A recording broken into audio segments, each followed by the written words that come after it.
Hello student, দেখো আজ দুটো অঙ্ক নিয়ে এসেছি একটু অন্য রকমের।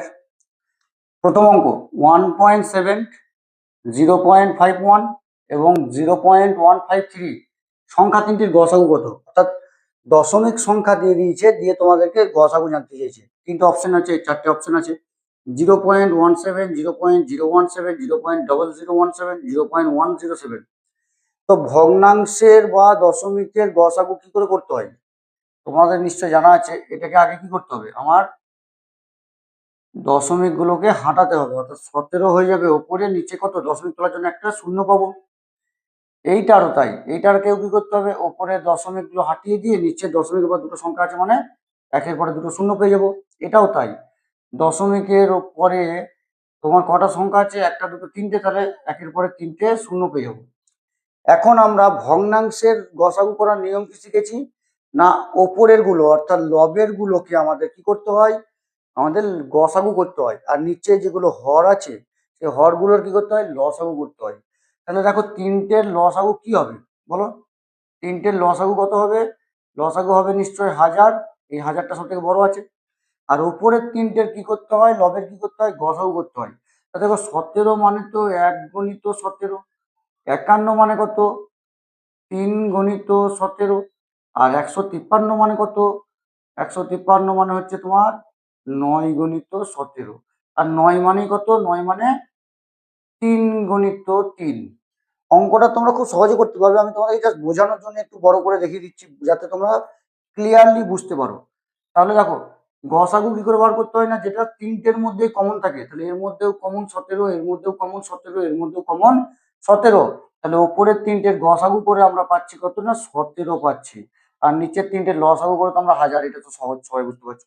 এখন দেখো এক ঘর দু ঘর তিন ঘর, অর্থাৎ তিনটে শূন্য আছে মানে তিনটে শূন্য, অর্থাৎ 1000 দিয়ে যদি আমরা 17কে ভাগ করি তাহলে দশমিকটা 3 ঘর আগে এসে বসে যাবে।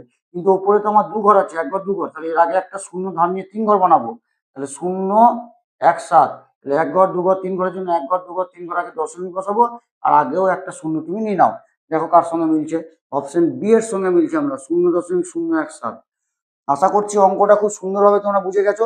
এরপর দেখো নেক্সট অঙ্কটা, এক ব্যক্তি এবং তার দুই যমজ ছেলের বর্তমান বয়সের গড় 30 বছর।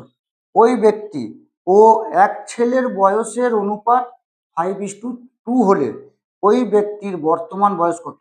অর্থাৎ দুটো যমজ ছেলে দুটোর বয়স কিন্তু সমান হবে, এবং বাবার বয়স, তাহলে যদি দুজনের বয়সের অনুপাত দেওয়া থাকে 5:2, তাহলে ছেলেটা তো যমজ বলেছিল, তাহলে আর একজনের বয়সও তো সেম অনুপাতে বাড়বে, তাহলে তারও অনুপাত কিন্তু 2।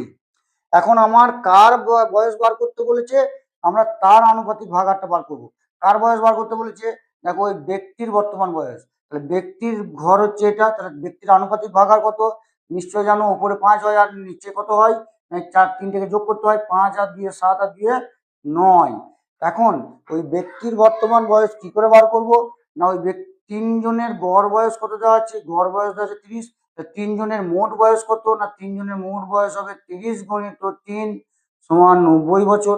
তাহলে এই 90 দিয়ে এই আনুপাতিক ভাগারটাকে গুণ করলেই আমরা ওই ব্যক্তির বর্তমান বয়স পেয়ে যাব। 9 10 90, 10 5 50 বছর, অর্থাৎ আমাদের অপশন সি হচ্ছে সঠিক অ্যান্সার। এইভাবে তোমাকে যদি তোমার ছেলেদের বয়স বার করতে বলতো তাও তোমরা বার করতে পারতে, কি করে না, ছেলেদের আনুপাতিক ভাগার 2 বাই 3 থেকে যোগ করে 9 হয়ে যেত।